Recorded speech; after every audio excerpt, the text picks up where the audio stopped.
Good morning, students. In today's video, we will continue with our previous topic, that is fundamental analysis. For this topic, you may refer the book of Dr. R.P. Rastagi. हमने अपने previous video में approaches discuss किए थे, जो कि हमने कहा था EIC फ्रेमवर्क पर बेस्ड हैं, यानी कि economy analysis, industry analysis and company analysis. अब इन तीनों एलिमेंट्स को वन बाय वन हम स्टडी करेंगे। आज की वीडियो में हम देख रहे हैं what is economic analysis. Economic analysis की जब हम बात करते हैं तो इसमें we make the analysis of forces operating in the overall economy. ऐसी सभी फोर्सेस जो कि इकोनॉमी में ऑपरेट करती हैं और बिजनेस को इन्फ्लुएंस करती हैं, उनको स्टडी किया जाता है। In other words, we may say that the overall economic conditions and economic activities affect the corporate profits, और यदि वो कॉर्पोरेट प्रॉफिट्स को अफेक्ट करेंगी तो इससे इन्वेस्टर्स के एक्सपेक्टेशंस पे भी अफेक्ट पड़ता है, क्योंकि यदि कंडीशंस एंड एक्टिविटीज़ कंपनी के प्रॉफिट्स को इन्फ्लुएंस करती हैं तो इससे कंपनी की डिविडेंड पेइंग कैपेसिटी पे भी अफेक्ट पड़ता है। इससे इन्वेस्टर्स की एक्सपेक्टेशन, दैट इज़ टू से उन्हें इन्वेस्ट करना है या नहीं करना है, इस पे भी इफेक्ट पड़ता है। इसीलिए ये कहा जाता है कि जो इकोनॉमी एनालिसिस है, it plays an important role in investment decisions, क्योंकि यहाँ पे इन्वेस्टर देखता है कि इकोनॉमिक कंडीशंस का क्या अफेक्ट पड़ेगा कंपनी की परफॉर्मेंस पे, कंपनी के प्रॉफिट्स पे और कंपनी के रिटर्न्स जनरेट करने की कैपेसिटी पे, जिससे इन्वेस्टर उस कंपनी में इन्वेस्ट करे या नहीं करे। तो इन्वेस्टमेंट डिसीजन लेने के लिए इकोनॉमिक एनालिसिस एक वाइटल रोल प्ले करता है। हालांकि यदि हम बात करें तो हमारे लिए यहाँ पर डोमेस्टिक और इंटरनेशनल दोनों ही इकोनॉमिक कंडीशंस इम्पॉर्टेंट हैं। डोमेस्टिक कंडीशंस यानी कि एक कंट्री की कंडीशंस ऐसी हैं जिससे कि एनवायरनमेंट डायनामिक लग रहा है, वाइब्रेंट लग रहा है और ऐसा लग रहा है कि कंपनीज विल परफॉर्म बेटर, तो इससे एक पॉजिटिव एटमॉस्फेयर क्रिएट होता है इन्वेस्टमेंट के लिए। और यदि यही एनवायरनमेंट नेगेटिव है, सैगिंग है, ऐसा लगता है कि कंपनी की परफॉर्मेंस अच्छी नहीं होगी, तो यही नेगेटिव एनवायरनमेंट क्रिएट करता है फॉर द इन्वेस्टमेंट। तो ये डोमेस्टिक एनवायरनमेंट। और जहाँ पर हम बात करते हैं इंटरनेशनल इकोनॉमिक कंडीशंस की भी, क्योंकि आज के टाइम में वर्ल्ड की सभी इकोनॉमीज़ ओपन इकोनॉमीज़ हैं, जिसकी वजह से एक कंट्री में जो एक्टिविटीज़ परफॉर्म होती हैं वो बाकी के नेशंस को भी इन्फ्लुएंस करती हैं। तो इसीलिए जब इन्वेस्टर इकोनॉमिक एनालिसिस करता है तो उसके लिए ज़रूरी है, एडवाइजेबल है कि वो ना केवल डोमेस्टिक एनवायरनमेंट बल्कि इंटरनेशनल इकोनॉमिक कंडीशंस को भी स्टडी करे, जिससे कि उसका डिसीज़न इफेक्टिव डिसीज़न हो और objective of maximising the return and minimising the risk possible हो सके। तो this is the meaning of economic analysis. इसमें जो हम इकोनॉमिक कंडीशंस एंड एक्टिविटीज़ की बात करते हैं, there are many social, economic and political changes. ये चेंजेस ऐसे होते हैं जो नॉर्मली बिजनेस के कंट्रोल के बियॉन्ड होते हैं, लेकिन कंपनी की प्रॉफिटेबिलिटी को अफेक्ट करते हैं। तो यहाँ पे बिजनेस के सामने बड़ा चैलेंज ये है कि वो इन फोर्सेस, चेंज होती हुई फोर्सेस के साथ एडजस्ट करें। तो ये कौन सी फोर्सेस हैं जो कि आज के टाइम में कंटिन्यूसली चेंज हो रही हैं? जैसे फर्स्ट हम इसमें इंक्लूड करते हैं increasing consumerism. Within last 1 or 2 decades, there is a great trend of consumerism. आज के टाइम में people want more goods and more services, and they further wants customized goods and services. लोगों में ज़्यादा से ज़्यादा गुड्स एंड सर्विसेज की demand है, लेकिन उसको भी वो पर्सनलाइज्ड बेसिस पे चाहते हैं, जो कि बिजनेसेस के लिए एक बहुत बड़ा चैलेंज है। Next is increasing free market competitions. Free market competitions की हम बात करते हैं जहाँ पे प्राइस डिटरमाइन होता है with the forces of demand and supply. This again poses a problem before the business. Next we have increasing trend towards privatization. Privatisation जो कि हम मानते हैं कि एफिशिएंसीज को बढ़ाता है और रिसोर्सेज का बेटर यूज़ करता है।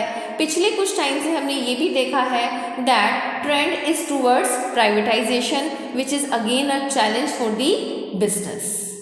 Next is increasing migration of population from the rural to the urban areas, जिससे urban areas में population का pressure बढ़ा है land पे, demand for goods and other services has increased.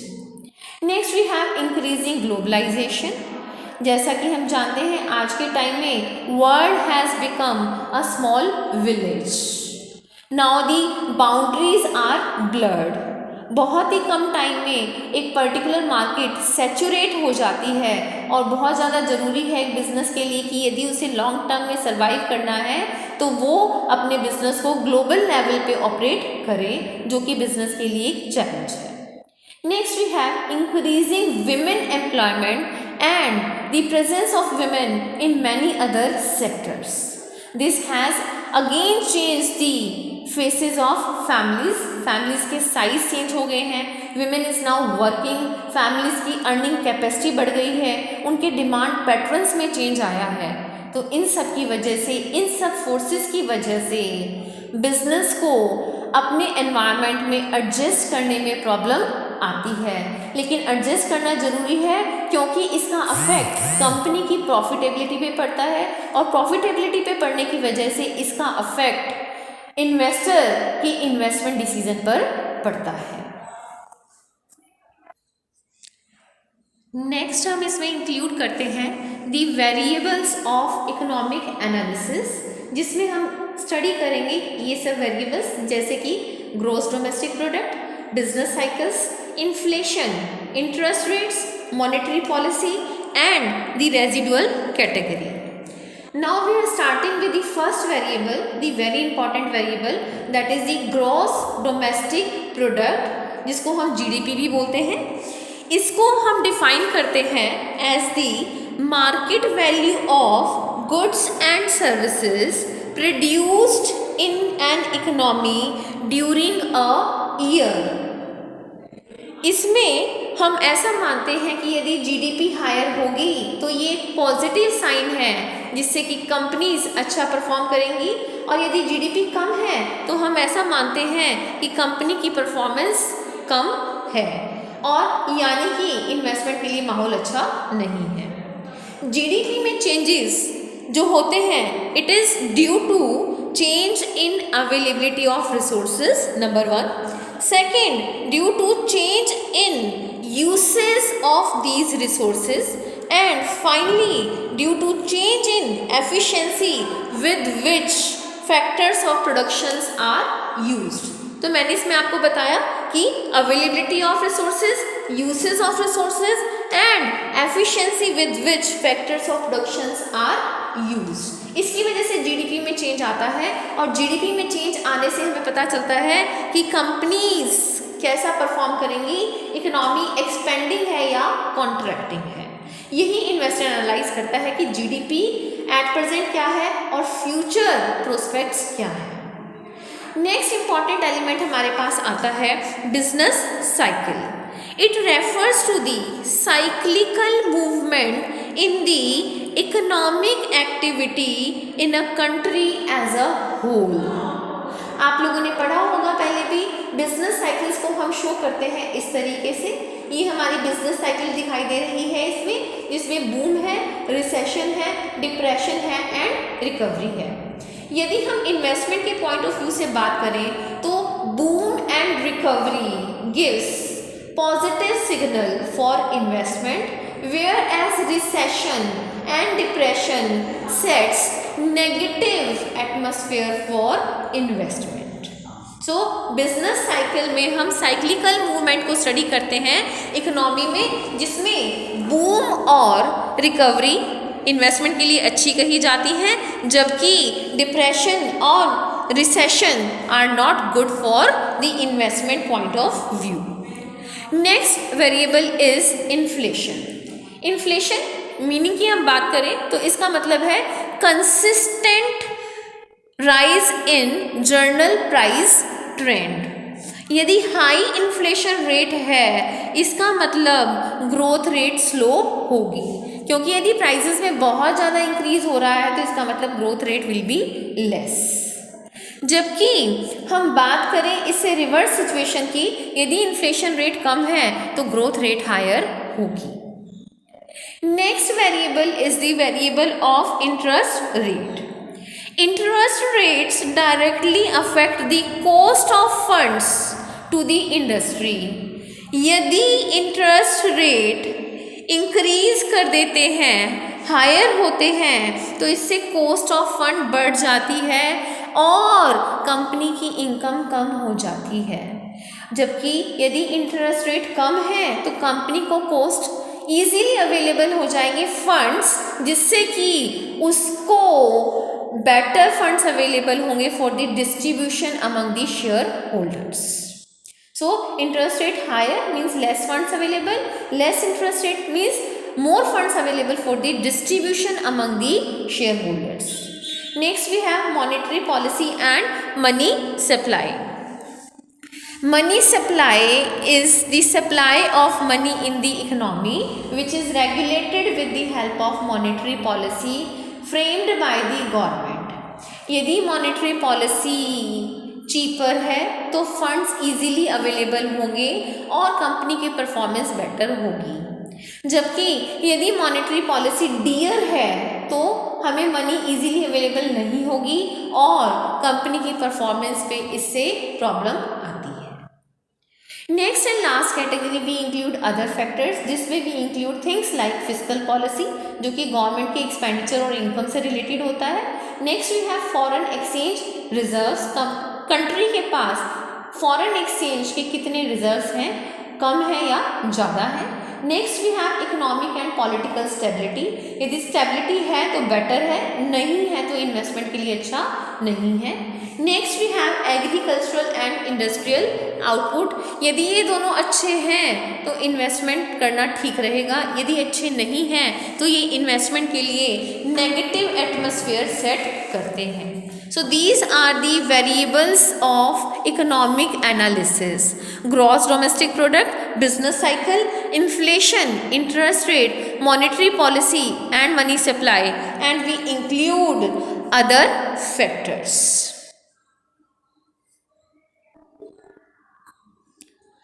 Economic analysis में नेक्स्ट हम कंटिन्यू करते हैं with the economic forecasting. At present economic variables की क्या सिचुएशन है, इसी के साथ साथ ये इम्पॉर्टेंट है कि इन्वेस्टर प्रिडिक्ट करे कि इकोनॉमी की परफॉर्मेंस आगे क्या होगी, क्योंकि इन्वेस्टमेंट हमेशा फ्यूचर के लिए की जाती है। तो इसीलिए इसमें हम इकोनॉमिक फोरकास्टिंग की भी स्टडी करते हैं which is related with analysing the expected performance of the economy in general and it's affect on the performance of industry and company in particular, कि इन जनरल वो पूरी इकोनॉमी की performance क्या रहेगी फ्यूचर में और इसका अफेक्ट इंडस्ट्री और कंपनी पे क्या होगा। तो ये हमारे लिए जानना ज़रूरी है, क्योंकि इन्वेस्टमेंट हमेशा फ्यूचर के लिए की जाती है, तो इकोनॉमिक एक्टिविटीज़ को भी हमें ज़रूरी है कि हम देखें आगे आने वाले टाइम में उनकी परफॉर्मेंस कैसी होगी। तो इसके लिए ऑफ कोर्स हमें इंफॉर्मेशन कलेक्ट करनी पड़ती है इकोनॉमिक फोरकास्टिंग के लिए फॉर द डिफरेंट वेरिएबल्स, जो कि अभी हमने पिछले टॉपिक में स्टडी की हैं, जैसे कि जीडीपी हो गया, इन्फ्लेशन हो गया, बिजनेस साइकिल्स हो गया।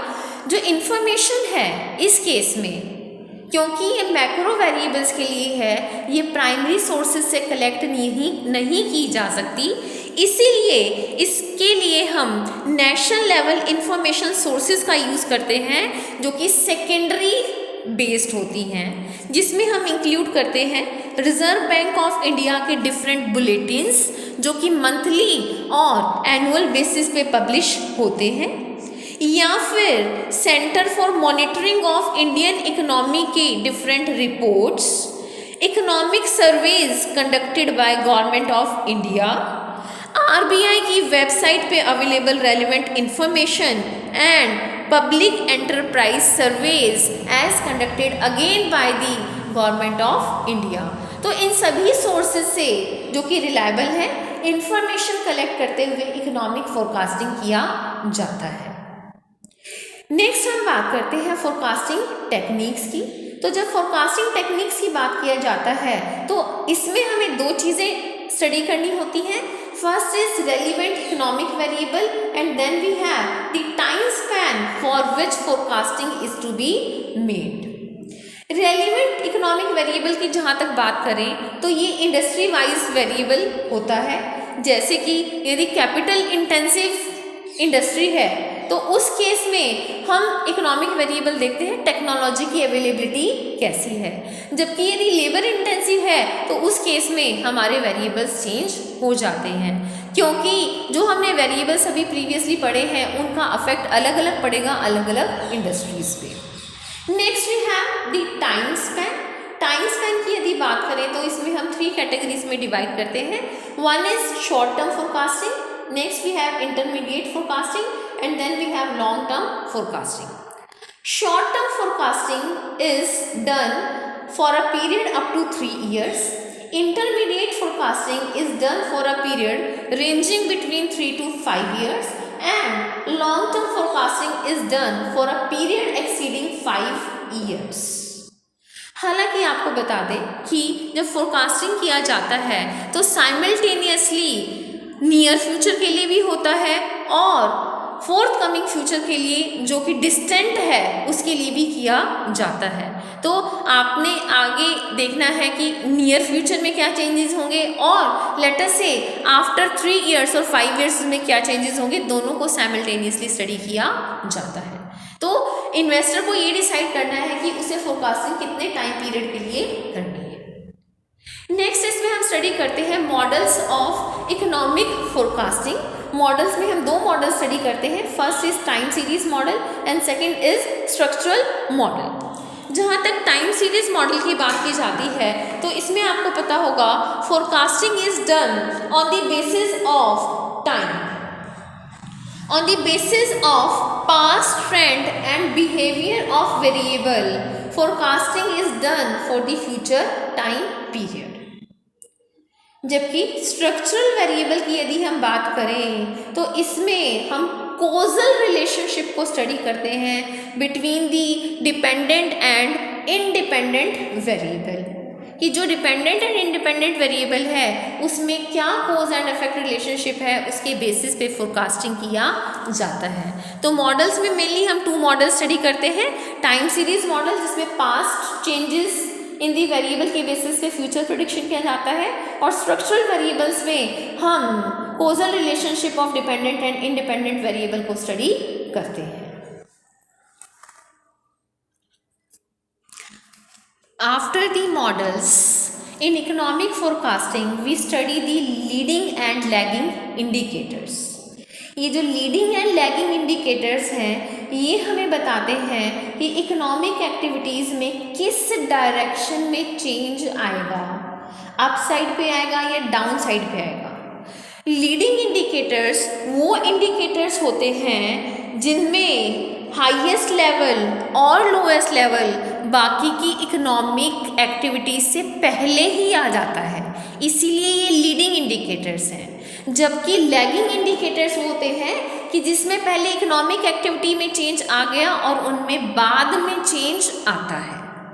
फॉर एग्जाम्पल लीडिंग इंडिकेटर्स में हम इंक्लूड करते हैं money supply, industrial production etcetera, जबकि लैगिंग इंडिकेटर्स में हम चीज़ें इंक्लूड करते हैं जैसे कि इंडस्ट्रियल लोन्स आउटस्टैंडिंग, जैसे कि इंक्लूड करते हैं average duration of employment etcetera. तो ये दोनों फैक्टर्स को स्टडी करने से हमें पता चलता है कि इकोनॉमिक एक्टिविटी किस डायरेक्शन में जा रही है, जिससे हम पता लगा सकते हैं कि इनमें कहाँ कहाँ पर चेंजेस आएंगे और इन्वेस्टमेंट अकॉर्डिंगली किए जा सकते हैं।